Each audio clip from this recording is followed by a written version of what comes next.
My name is Willie Hatter, and I'm 29 years old. On Christmas night, my father threw me out of the house with just one suitcase.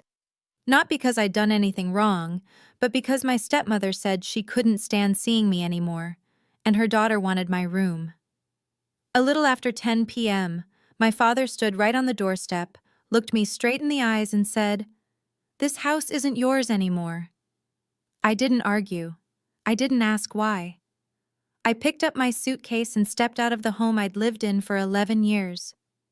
A few days later, for New Year's, they posted photos from a long vacation, smiling brightly like they'd just gotten rid of a burden. But what they didn't expect was that when they came back, the locks were different, and a stranger was already living inside. If you want to understand how that could happen, let me take you back to where it all began. The house at 1847 South Gaylord Street wasn't just a house, it was a two-story Victorian built in 1978, sitting in one of Denver's quieter neighborhoods, Washington Park, where the trees were old enough to remember things people tried to forget. 3,100 square feet of hardwood floors that creaked in the same spots they'd creaked when I was 6 years old. Bay windows that caught the morning light.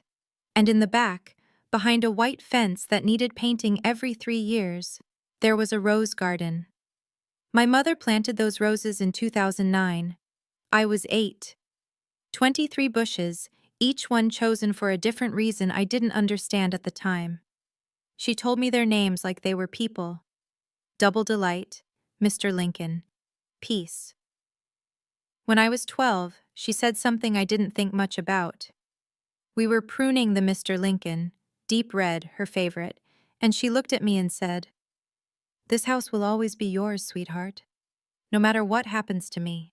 I asked her what she meant. She just smiled. "You'll understand when you're older." 2 years later, I understood.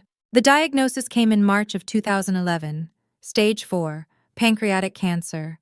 The doctor, I still remember his face, the way he wouldn't look directly at my father when he said it, gave her 6 to 9 months. She made it 8. She spent most of those months in room 412 at Presbyterian Hospital, looking out at a parking lot that had exactly 89 spaces. I counted them. I counted a lot of things that year because counting was easier than thinking. 3 days before Thanksgiving, November 23, 2011, she died at 3:17 in the morning. I was 14. My father was 51. And the house on South Gaylord Street felt bigger than it ever had before. What I didn't know was that 3 weeks before she died, my mother had called her attorney. His name was Lawrence Whitfield, and he'd been taking notes.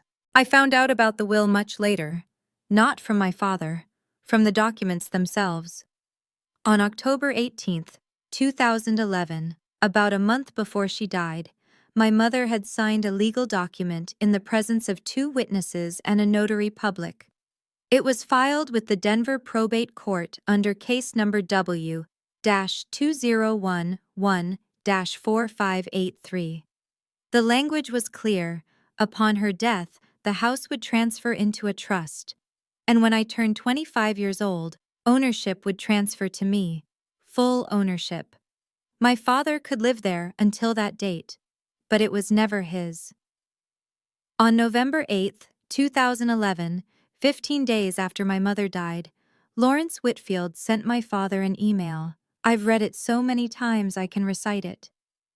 "Dear Gerald, as executor of Catherine's estate, you acknowledged receipt of the terms outlined in her will. The property at 1847 South Gaylord Street will transfer to Willie Hatter upon his 25th birthday, per Catherine's explicit wishes. You have the right to reside there until that time. Please confirm your understanding by signing the attached acknowledgement." My father signed it, digitally. On November 10, 2011, he knew. From the very beginning, he knew. But he never told Vanessa. 2 years after my mother died, my father met a woman named Vanessa at a charity auction. She was 46, blonde. She worked in pharmaceutical sales and had a daughter named Diane, who was 21 and finding herself in California. They married 6 months later, June 15, 2013, at the Brown Palace Hotel. 85 guests. I was 16, wearing a suit my mother had bought me for something else. I stood in the back row of the photos. The first time Vanessa saw me, really saw me, was the day after the wedding, when she moved into the house on South Gaylord Street. She walked through the front door with 3 suitcases and stopped when she saw me sitting on the stairs. "Oh," she said, "you're still living here? That's nice." "Not our home now. Not so glad to meet you properly. Just still living here." Like I was temporary, like I'd overstayed some invisible welcome. Diane moved in 2 weeks later. She took the guest room on the second floor, the one with the bay windows that looked out at the rose garden. She redecorated it in a weekend. New paint, new furniture, threw out the old curtains my mother had sewn by hand. My father watched it happen and said nothing. That's when I started to understand. Vanessa didn't just move into the house, she moved into the idea of it. And in her version of the story, I was a leftover from someone else's life. August 12th, 2020. My 25th birthday. The letter came certified mail. I signed for it at 9:32 in the morning while my father and Vanessa were out buying groceries. It was from Lawrence Whitfield's office, Heritage Trust and Estate Law, the firm I would later work for, though I didn't know it yet. Inside was a single-page document, deed number D-2020-9536, and at the top, in bold letters, Owner, Willie Hatter. The email that followed was more detailed. Dear Willie, as of today, August 12th, 2020, you are now the legal owner of the property at 1847 South Gaylord Street, Denver, Colorado. Attached, you will find the deed, title insurance documentation, and updated tax records. Congratulations. If you have any questions, please don't hesitate to reach out. Lawrence Whitfield, Esquire. I sat on my bed, the same bed I'd had since I was 9, and stared at that email for 20 minutes. I could have told them. I could have walked downstairs, printed it out, and put it on the kitchen table. I could have said, "This is mine now." But I didn't. Because part of me, the part that still remembered my father reading to me when I was 6, the part that wanted to believe families could survive anything, thought maybe if I waited, things would get better. Maybe if I didn't rock the boat, we could all just coexist. I was wrong. I went to law school because of my mother. Not because she told me to, she died before I even thought about college, but because of the way she'd handled everything. The planning, the precision, the way she made sure I'd be protected even when she couldn't be there to protect me herself. I studied estate planning, wills, trusts, probate, the legal architecture that keeps families from tearing each other apart when someone dies. In 2019, I got hired at Heritage Trust and Estate Law. The same firm, the same Lawrence Whitfield who'd handled my mother's will. He didn't hire me because of that. He didn't connect the dots until my second week. But when he did, he called me into his office. "You understand legacy, Willie," he said. "That's rare in someone your age." By 2024, I was on partner track. I made $195,000 a year. I had an office on the 12th floor of the Republic Plaza building with a view of the mountains.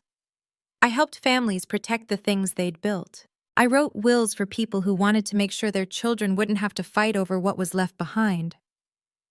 Every day, I helped people secure their inheritance rights. And every night, I went home to a house where I was treated like a guest who'd overstayed his welcome. The irony wasn't lost on me. It started small. That's how these things always start. March 3rd, 2021.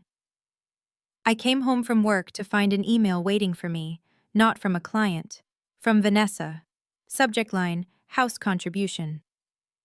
Willie, Gerald and I have been discussing things, and we think it's only fair that you start contributing to the household expenses. Starting next month, we expect $1,200 per month for your room. It's what we'd charge anyone else.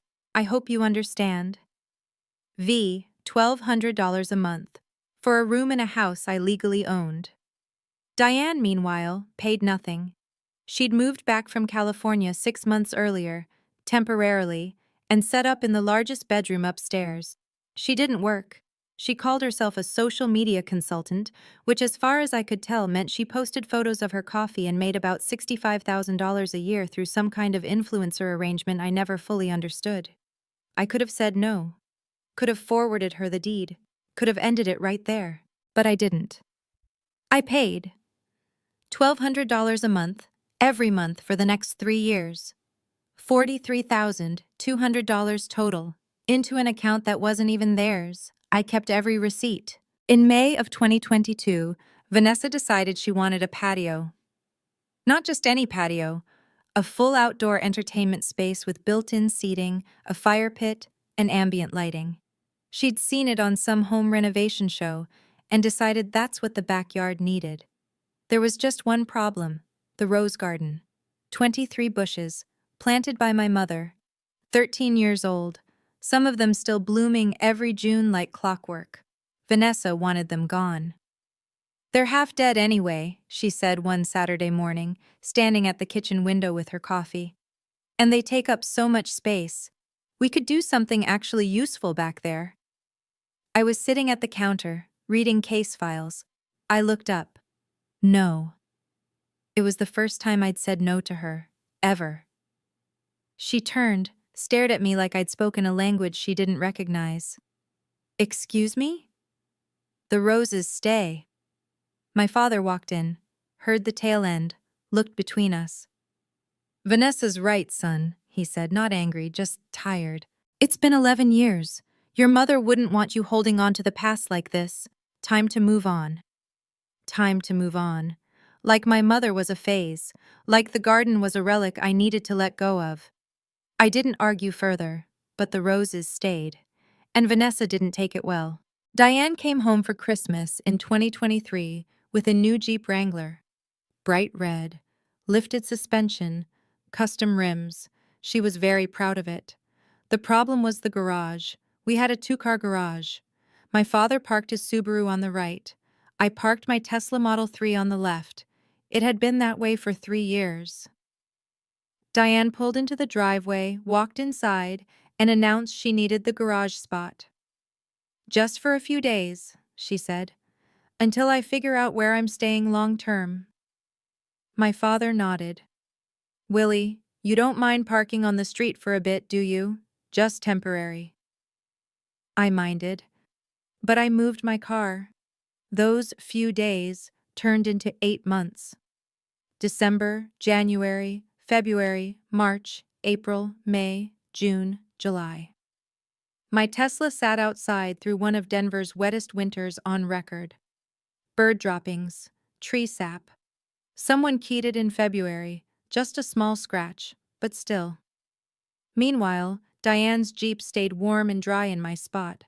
I never asked for it back, I just added it to the list. In September, Vanessa decided the attic needed to be cleaned out. "There's so much junk up there," she said at dinner one night. "Old boxes, random stuff. I need the space for my things." By junk, she meant my mother's belongings. 4 boxes I'd moved up there years ago. Wedding photos, letters, a walnut jewelry box, her favorite scarf. Things I hadn't looked at in years but couldn't imagine throwing away. "I want them gone by next weekend," Vanessa said. Not a request, an order. I moved them. Not to the trash, to my room. Stacked them in my closet where she wouldn't see them. And that's when I found the letter. It was in the jewelry box, tucked under a tray of earrings my mother never wore. A sealed envelope with my name written on the front in her handwriting. The date in the corner, October 20th, 2011, 2 days after she'd signed the will. I sat on my bed and opened it. "My dearest Willie, if you're reading this, I'm gone. And I'm so sorry I can't be there to see the man you've become. But I need you to know something. This house is your home. Your roots. The rose garden we planted together. That's our love, growing forever. Never let anyone make you feel like you don't belong here. You belong here more than anyone. The paperwork is all done. Mr. Whitfield has everything. When you turn 25, it's yours. Protect it. Protect yourself. I love you always. Mom." I read it 3 times. And then I made a decision. November 14th, 2024, Denver Probate Court, case number E-2024-1829. I'd been working on it for 8 months. An estate dispute between 3 siblings fighting over their father's $3.8 million portfolio. The will was clear, but one of the siblings, the youngest, had been systematically cut out of family decisions for years and was contesting the distribution. I represented her. We won. Full distribution per the will. The court ruled in our favor, and my client walked away with her rightful inheritance intact. The Denver Post ran a story the next day. Denver attorney wins $3.8 million estate case, protects family's inheritance rights. My name was in the second paragraph. Lawrence Whitfield was quoted calling it career-making work. The article was published online. It got shared 89 times on social media. Local legal blogs picked it up. At home, nobody mentioned it. Not my father, not Vanessa, not Diane. I don't think they even saw it. Thanksgiving 2024 was quiet, just the 4 of us. But 3 days later, I overheard a conversation I wasn't supposed to hear. Vanessa, my father, and Diane were in the living room. I was in the kitchen, making coffee. They were planning a trip. 3 weeks in Arizona, Sedona, the Grand Canyon, Phoenix, leaving December 26th, coming back mid-January. We should probably tell Willie, my father said. Why? Vanessa's voice. He's not coming. It's family time. Diane laughed. Yeah, we don't need Willie's input on this. My father didn't argue. They planned the whole thing without asking me. Hotels, restaurants, hiking trails, 17 days on the road. And I wasn't invited. Which was fine, because I was planning something too. Christmas dinner, 2024. 28 people. Vanessa invited co-workers, neighbors, a few of my father's old friends from the law firm where he'd worked before retiring. The dining room table was set for 14, fine china, crystal glasses, cloth napkins folded into swans. I wasn't seated there. Vanessa had set up a spot for me at the kitchen counter.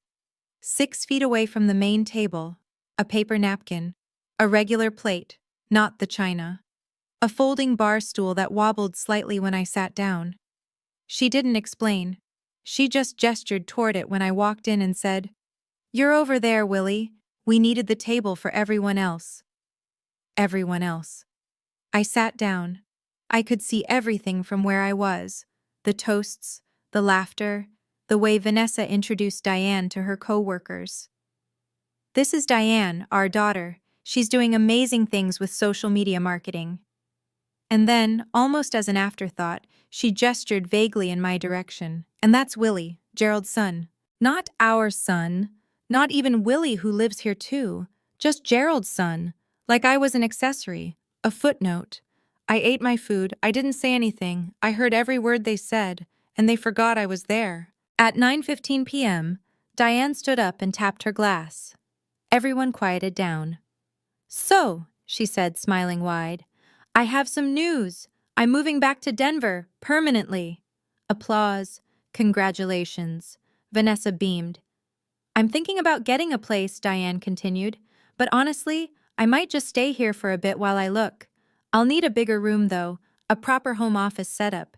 You know, for client calls and content creation." She looked toward the hallway, toward the stairs, toward my room. "I mean, I'm actually doing something with my life," she said, laughing. "I need space for that." Nobody looked at me, but everyone knew what she meant. Vanessa leaned over to my father, whispered something, he nodded, and just like that, it was decided. At 9:32 p.m., Vanessa stood up. She didn't tap her glass. She just raised her voice slightly, the way she did when she wanted everyone to listen. "Willie," she called out, looking toward the kitchen counter. "Sweetie, we need to talk about your room." 28 people went silent. "Diane's going to need more space," Vanessa continued, her voice light, casual, like she was asking me to pass the salt. "You've had that room for a long time, and honestly, maybe it's time you found your own place anyway. You're 29, time to stand on your own 2 feet." I set my fork down. Nobody spoke, not one person. They just looked away. I stood up, picked up my plate, walked it to the sink, washed it, dried it, put it back in the cabinet, and then I went upstairs. At 10:05 p.m., my father knocked on my bedroom door. I didn't answer. He came in anyway. "Willie," he said. He stood in the doorway, hands in his pockets. "Look, I know this isn't easy, but Vanessa has a point. You're almost 30. You've got a good job. You can afford your own place." I was packing. One suitcase, clothes, toiletries, my laptop. I didn't look at him. "I need you out by tomorrow night," he said. 24 hours. That's fair, right? Fair. I zipped the suitcase, stood up, looked at him. He looked older than I remembered. Smaller somehow. "Okay," I said.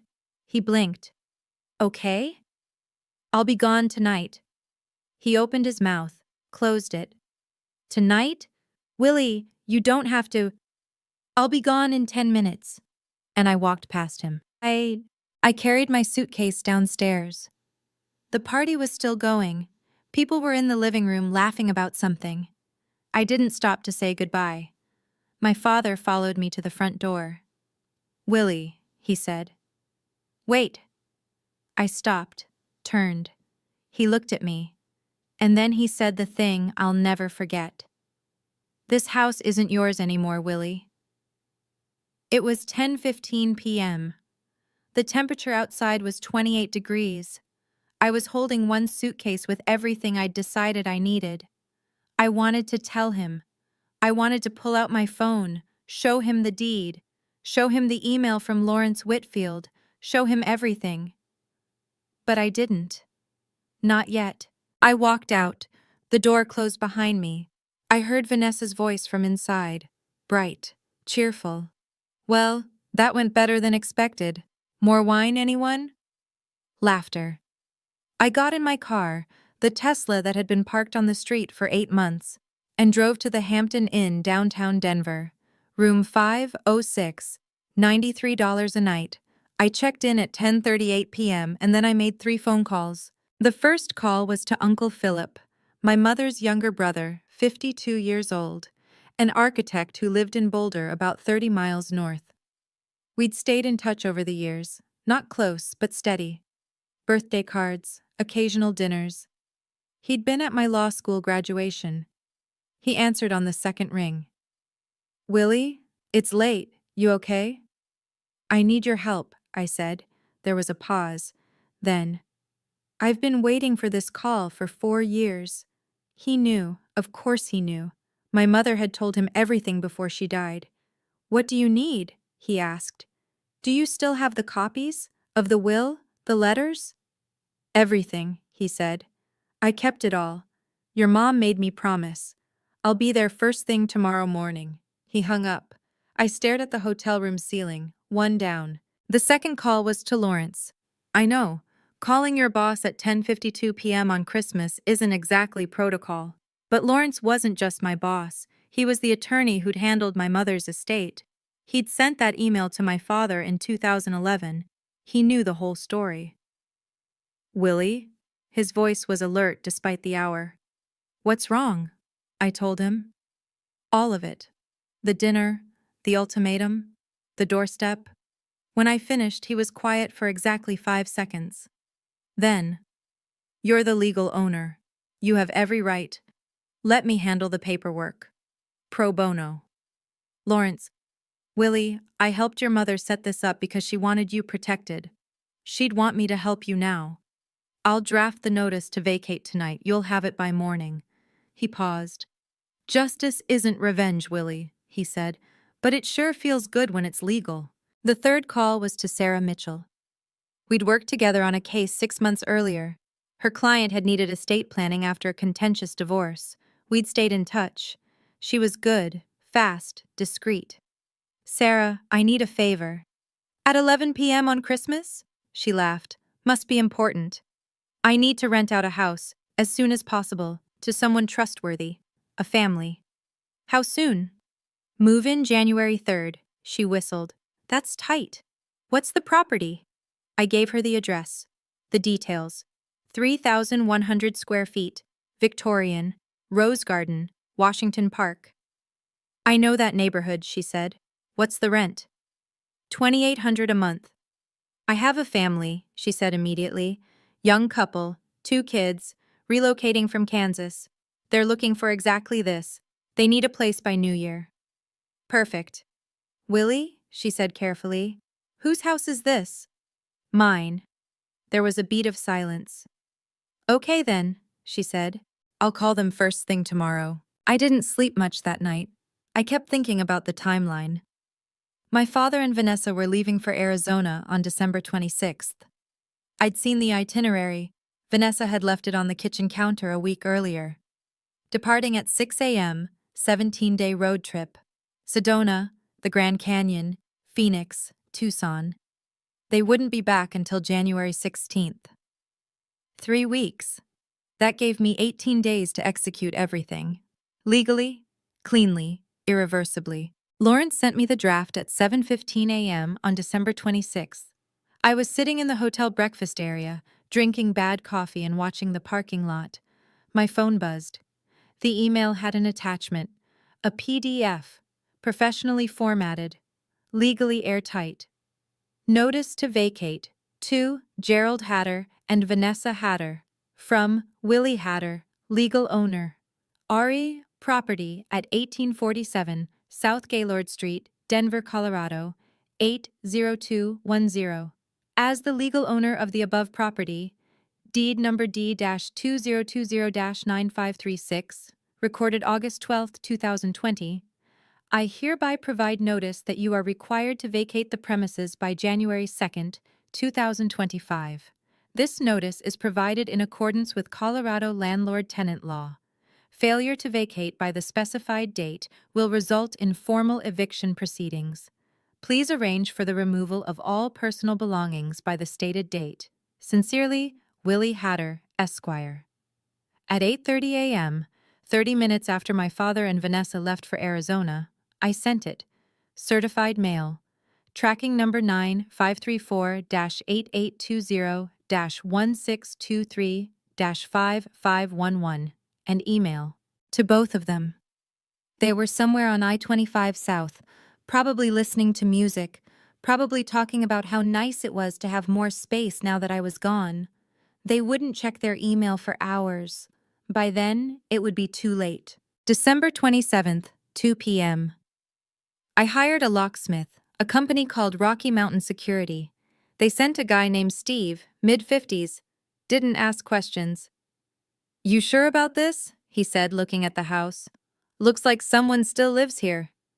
They don't, I said. Not anymore. He changed 3 locks. Front door, back door, garage. $485. I kept one thing the same, the rose garden. I hired a gardening service, Green Thumb Denver, to come twice a week, $75 a visit. My mother's roses would be taken care of. January 3rd, 2025, 9 a.m. The moving truck pulled up exactly on time. A Honda Odyssey minivan followed behind it, Colorado plates, Brian and Jennifer Anderson. 2 kids, Emma, 6 years old, and Lucas, 9. They'd driven from Kansas 2 days earlier. They looked tired, hopeful. I met them on the driveway. Mr. Hatter, Brian extended his hand. We can't thank you enough. This house is perfect. Jennifer was already looking at the rose garden. The kids are going to love this. I handed Brian the keys, 3 of them, new, shiny brass. If anyone shows up claiming they own this house, I said, call me immediately and call the police. Brian frowned. Is that likely to happen? It might.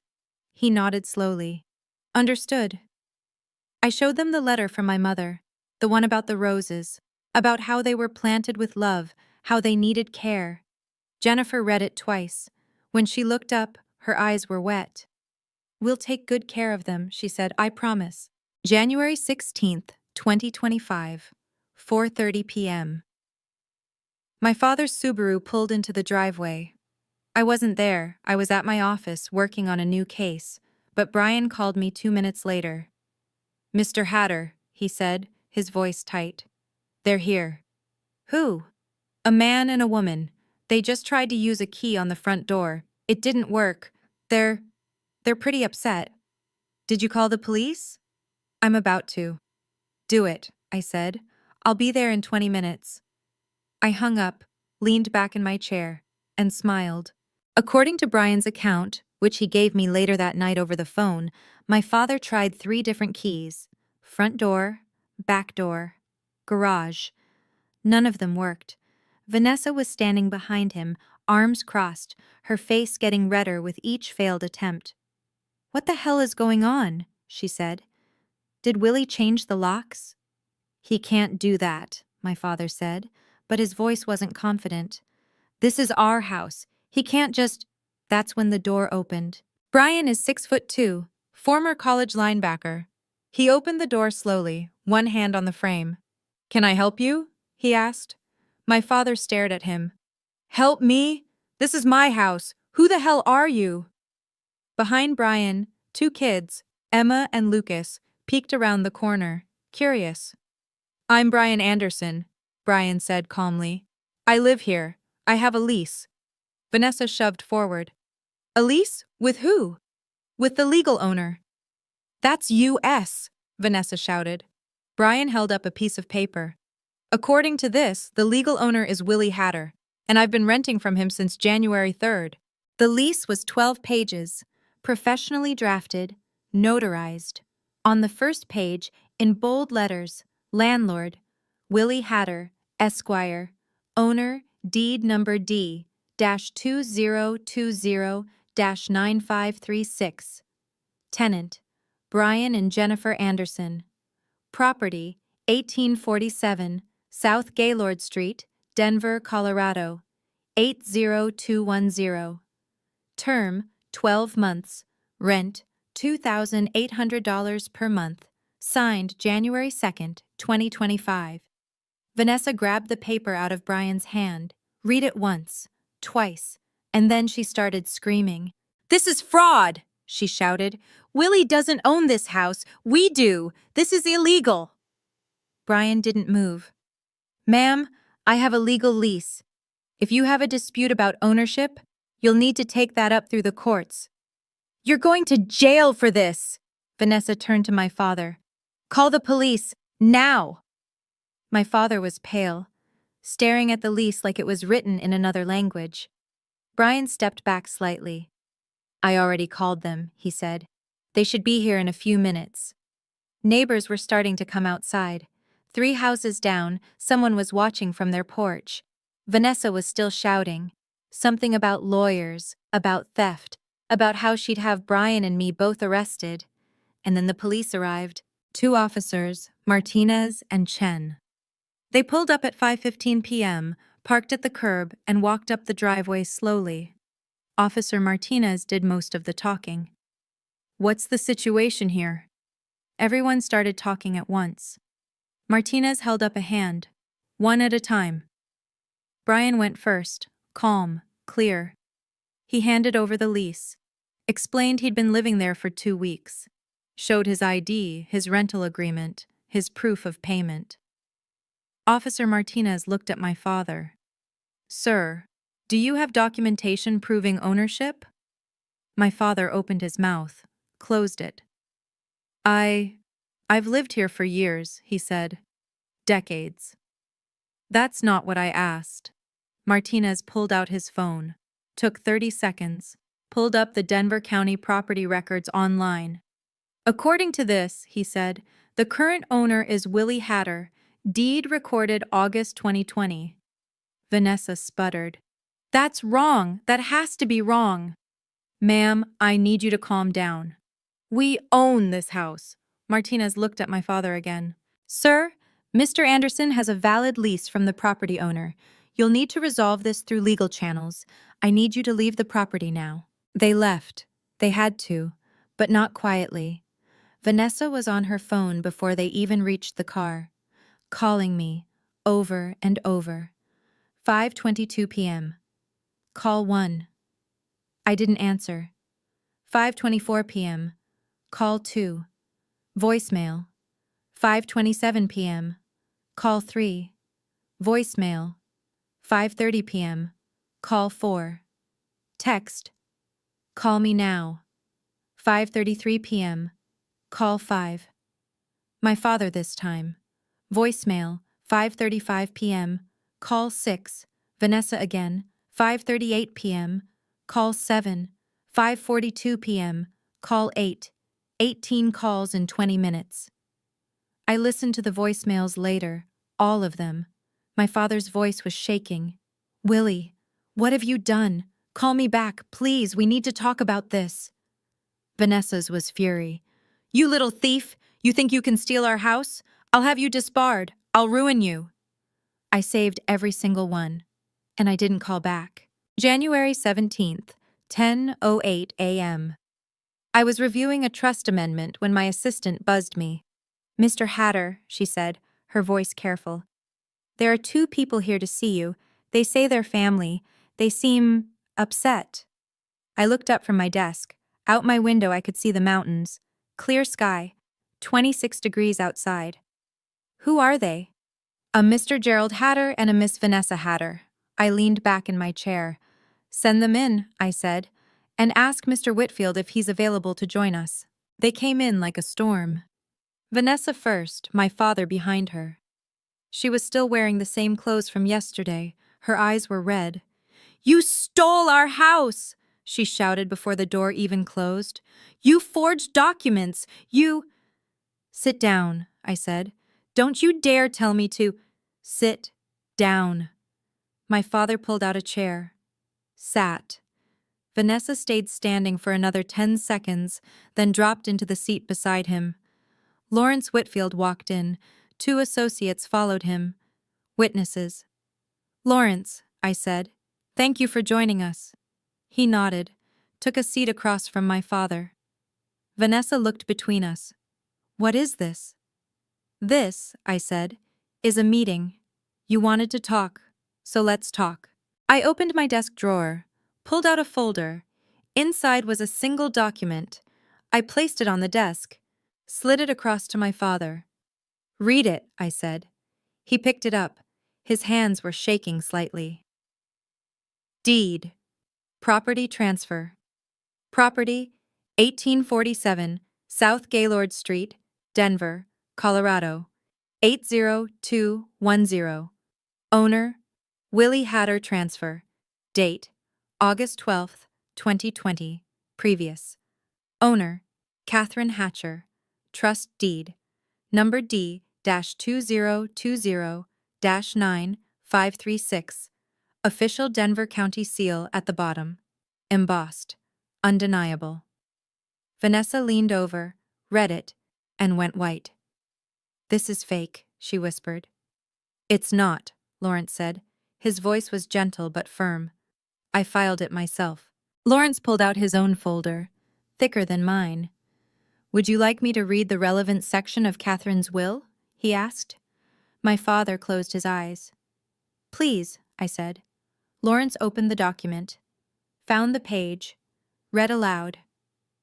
I, Catherine Hatter, being of sound mind and body, do hereby bequeath my property located at 1847 South Gaylord Street, Denver, Colorado, to my son, Willie Hatter, upon his 25th birthday.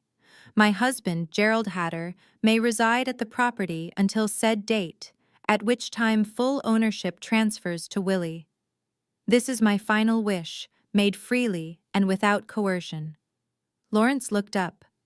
The will was witnessed by 2 attorneys, notarized, and filed with Denver Probate Court on October 18, 2011. Gerald, you signed an acknowledgement of receipt on November 10, 2011. I pulled up my laptop, turned it toward my father. On the screen, an email, dated November 8, 2011, from Lawrence Whitfield to Gerald Hatter. Subject, Catherine Hatter. Estate, property transfer documentation. Gerald, as executor of Catherine's estate, please confirm your understanding that the property at 1847 South Gaylord Street will transfer to Willie Hatter upon his 25th birthday. Your acknowledgement is attached below for signature. Below that, a scanned PDF. My father's signature. Digital but legally binding. You knew, I said quietly. You've known for 13 years. Vanessa turned to him, slowly. You knew? Her voice was barely a whisper, then louder. You knew this whole time and you didn't tell me? My father's mouth opened, closed. Vanessa, we've lived there for 11 years. She stood up, knocking her chair back. You let me remodel. You let me plan that patio. You let me… She stopped, stared at him. You let me throw him out. I didn't think… You didn't think? I watched them, said nothing. Lawrence cleared his throat softly. My father looked at me. His face was gray. Willie, he said. I didn't think it mattered. I thought we could figure something out when the time came. I thought… You thought what? I asked. That I'd just let it go? That I wouldn't actually claim what was mine? I thought you'd understand. That you'd see we're family. That I'd what? Let you keep living in my house while your wife treated me like garbage? He flinched. I paid rent for 3 years, Dad. $43,000 for a room in a house I legally owned. Vanessa's head snapped toward him. He paid rent? My father didn't answer. You made him pay rent, she said slowly, in his own house. I didn't make him. You didn't stop me. There was a knock on the door. Come in, I said. Uncle Philip stepped inside. He was wearing his work jacket, his architecture firm's logo on the chest. In his hands, a manila folder. Hello, Gerald, he said. His voice was cold. Vanessa. My father stood up. Philip, what are you… I'm here because my sister asked me to be. Before she died, she gave me something. For Willie, for when he was ready. He walked to my desk, set the folder down. I think he's ready now. Philip opened the folder. Inside, the letter I'd found in the jewelry box. And another one. Sealed. He opened the second letter, unfolded it carefully. Catherine wrote 2 letters, he said. One for when Willie turned 25, and one for when he stood up for himself. He started reading. My dearest Willie, if you're reading this, you've done it. You've stood up for yourself. I know it wasn't easy. I know it hurt. But you did what was right. That's my son. That's my legacy. Not the house, not the money. You. Never let anyone convince you that you're less than you are. You belong. You've always belonged. And I'm so, so proud of you. I love you forever. Mom. The room was silent. Vanessa tried to say something. Philip held up a hand. I'm not finished, he said. He pulled out a photo. My mother and me in the rose garden. I was 8. We were planting the Mr. Lincoln bush. He placed it on the desk. She loved those roses, Philip said. And she loved him. If you'd bothered to remember that, Gerald, maybe we wouldn't be here. I stood up. Dad, I said. On Christmas night, you stood on the doorstep and told me, this house isn't yours anymore. But it was never yours to take. It was always mine, and you knew it. He looked down. I don't know what you thought was going to happen, I continued. Maybe you thought I'd just accept it, that I'd walk away and let you keep pretending. I picked up the deed, held it. But this is mine. It's been mine since August 12th, 2020, and I have every legal right to do exactly what I did. Vanessa found her voice. So what now? You just kick us out? Leave us with nothing? You have plenty, I said. You have jobs, savings, you're adults. You can find your own place. But where are we supposed to go? I looked at her, didn't blink. Maybe it's time you found your own place, I said. You're adults. Time to stand on your own 2 feet. Her own words, from Christmas dinner, word for word, she heard it, recognized it, went still. The house is rented, I said. The lease is legal, for 12 months.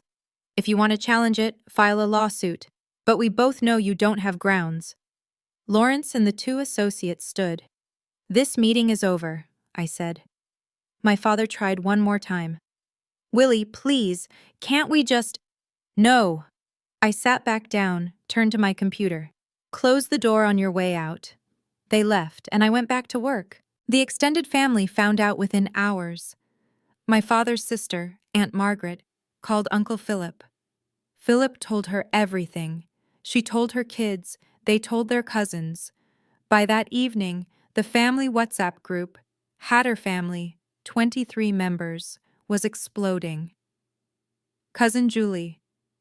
Gerald, is it true you threw Willie out of his own house? What is wrong with you? Aunt Margaret. I always knew Vanessa was trouble. But this? Gerald, how could you? Cousin Steve. Wait, Willie owns the house? Since when? Uncle Philip. Since 2020. Catherine's will. Gerald knew the whole time, 156 messages in 3 hours. My father left the group at 8:47 p.m. Vanessa never responded. January 18th, 3 p.m. My phone rang. Diane. I almost didn't answer, but curiosity won. Willie, she said. Her voice was small. I'm so sorry. I didn't know. About the house, I mean.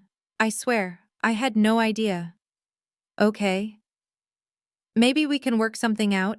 I mean, we're still family, right? Can we just talk about this? I could hear Vanessa in the background, coaching her. Diane, I said, the lease is legal. The house is rented. There's nothing to work out. But, I hung up. On January 19th, someone found the Denver Post article about my case win. It started circulating again. Facebook, LinkedIn, local legal forums. Denver attorney wins $3.8 million estate case, protects family's inheritance rights. People started commenting. Ironic that his own family tried to steal his inheritance. 340 likes. This is the guy who just legally evicted his dad for the same thing. Respect. 189 likes. Estate planning attorney practices what he preaches. Legend. 256 likes. The article had been shared 89 times in November. By January 20th, it had been shared 412 times. January 20th, 2 p.m. Philip posted on Facebook. My sister Catherine made sure her son would always have a home. She knew what she was doing when she set up that trust. Some people tried to take that from him. I'm proud of Willie for standing up for what was legally and morally his. Catherine would be proud too. He attached the photo, the one from the rose garden. Me at 8 years old, holding a shovel, my mother kneeling beside me.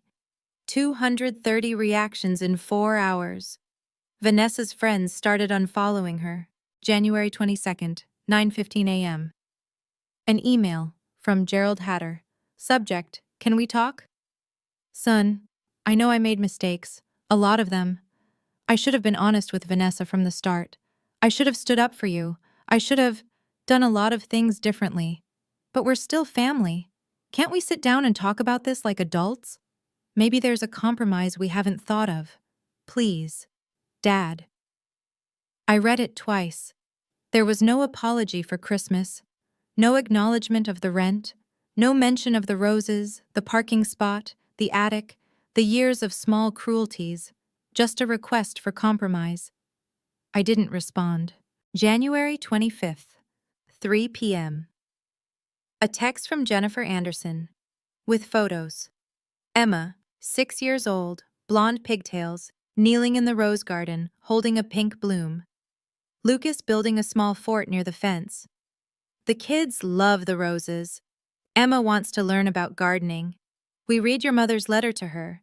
She cried. Then she asked if she could plant more. Thank you for trusting us with this beautiful home. I looked at those photos for a long time. Emma's smile, the roses, the house in the background, warm lights in the windows. It looked like a home. Back in October 2024, 2 months before Christmas, I'd applied for a grant, the Colorado Legal Foundation. They funded programs that expanded access to legal services for underserved communities. My proposal, Free estate planning for low-income families in the Denver metro area. Wills, trusts, advance directives. The things that protect people when they can't protect themselves. Goal: 500 families over 3 years. Requested funding: $250,000.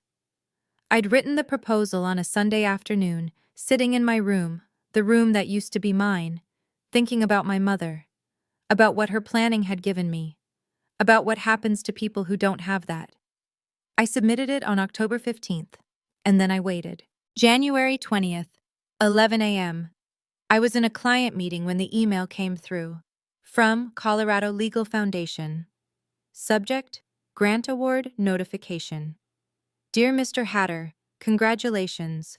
The Colorado Legal Foundation is pleased to award Heritage Trust and Estate Law a grant in the amount of $250,000 for the Protecting Family Legacies program.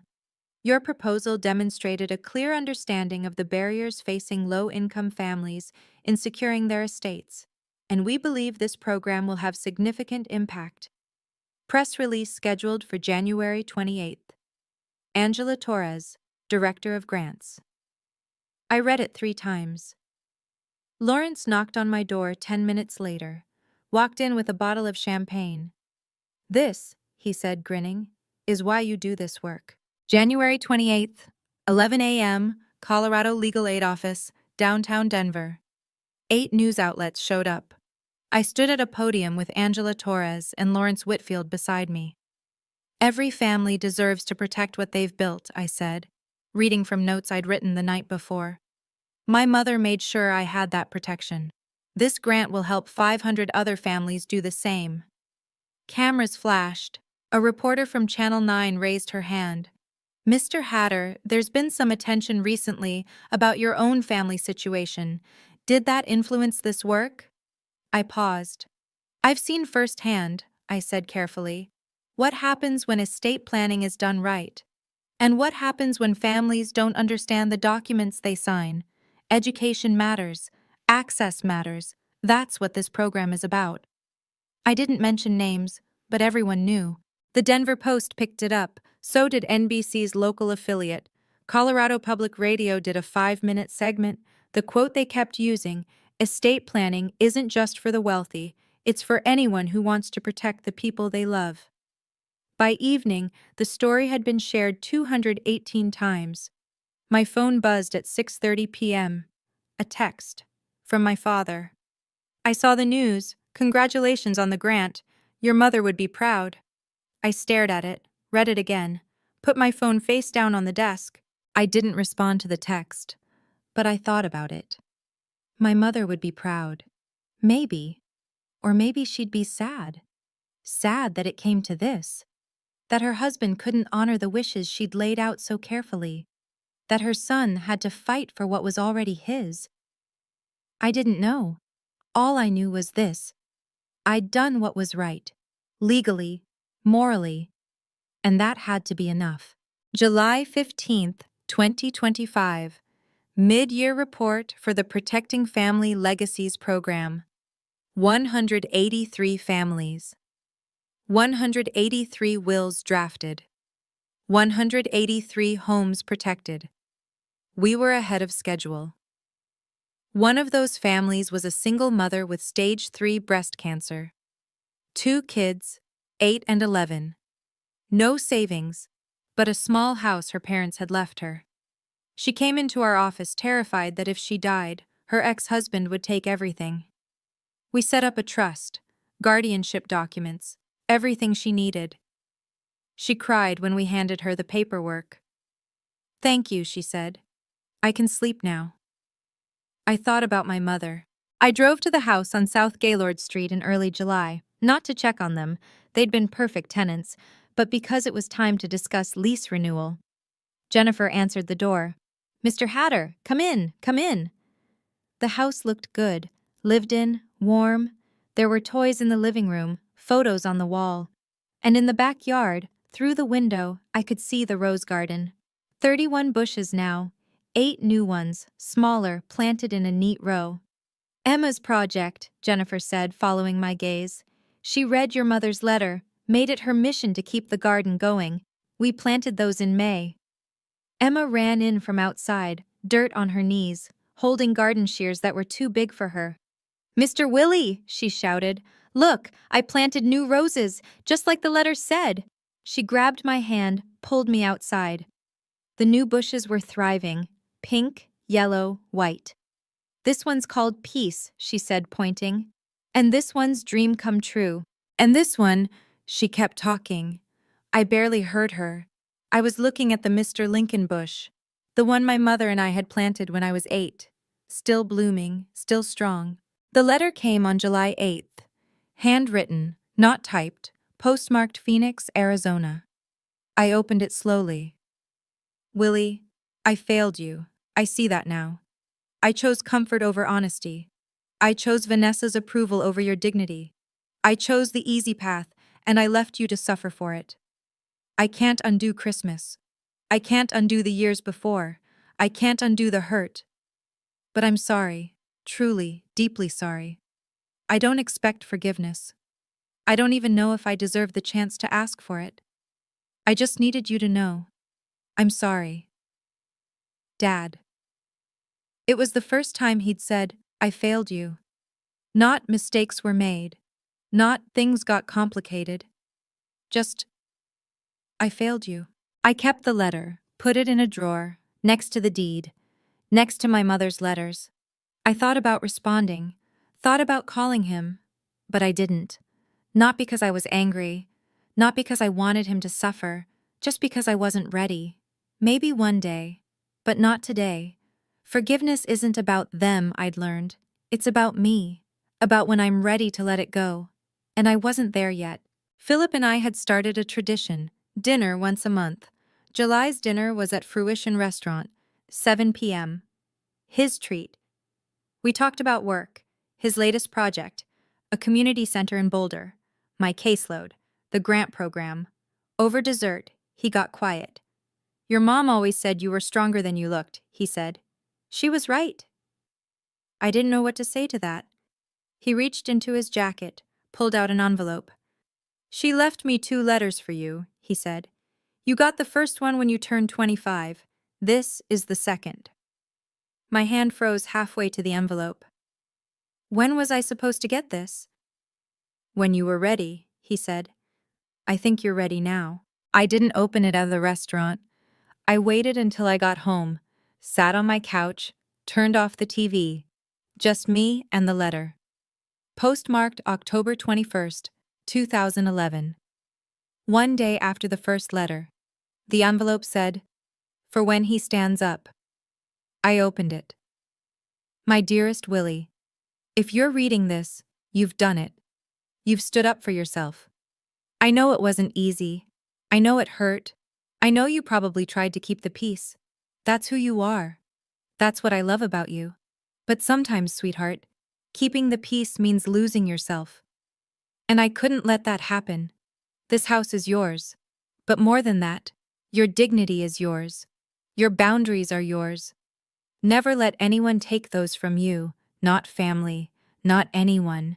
I'm so proud of you, not because you own a house, but because you stood up. That's my son. That's my legacy. You, I love you forever." "Mom," I cried. Philip had let me leave the restaurant with it because he knew. He knew I'd need to be alone when I read it. I didn't live in the house anymore. In June, I'd bought a condo. Downtown Denver. 18th floor. 1 bedroom. Floor-to-ceiling windows with a view of the Rockies. It was mine. Fully mine. No ghosts. No history. Just me. Philip asked me once if I missed the house. I told him no. I missed my mother, but the house was just a house. It was the Anderson family's home now, and that felt right. Late one night in July, I was working late at the office, reviewing documents for a new case. My mother's photo, the one from the rose garden, was framed on my desk. I stopped, looked at it. 8 years old, holding a shovel, smiling. I thought about everything that had happened. Christmas, the eviction, the showdown, the grant. I didn't do it for revenge. I did it because I had the right. Because my mother had made sure I had that right. And because sometimes the most powerful thing you can do is stand still and let people face the consequences of their own actions. Not with violence, not with cruelty, just with the law, with dignity, with boundaries. That's what my mother taught me, and that's what I'd pass on. There was a knock on my door. "Come in." A woman walked in, mid-40s, tired eyes. She sat down across from me. "Mr. Hatter," she said, I don't have much time. The doctors say 6 months, maybe less. I have a son, he's 10, and I need to make sure he's protected." I pulled out a notepad, clicked my pen. "Tell me about him," I said. She talked for 20 minutes. About her son, about her fears, about her ex-husband, who'd abandoned them years ago, but might come back if there was money involved. I took notes, asked questions. When she finished, she looked at me with those tired, scared eyes. "Can you help me?" I thought of my mother, of Catherine Hatter, sitting in a hospital room in 2011, calling Lawrence Whitfield because she knew her time was running out and her son needed protection. I looked at this woman, this mother, this person who loved her child enough to plan for a future she wouldn't see. "Yes," I said. "I'll make sure he's protected, I promise." She exhaled, shoulders dropping. "Thank you." I started drafting the will that afternoon, and when I got home that night, I looked at the second letter from my mother one more time. "That's my legacy, you." "Yeah, Mom, I got it now."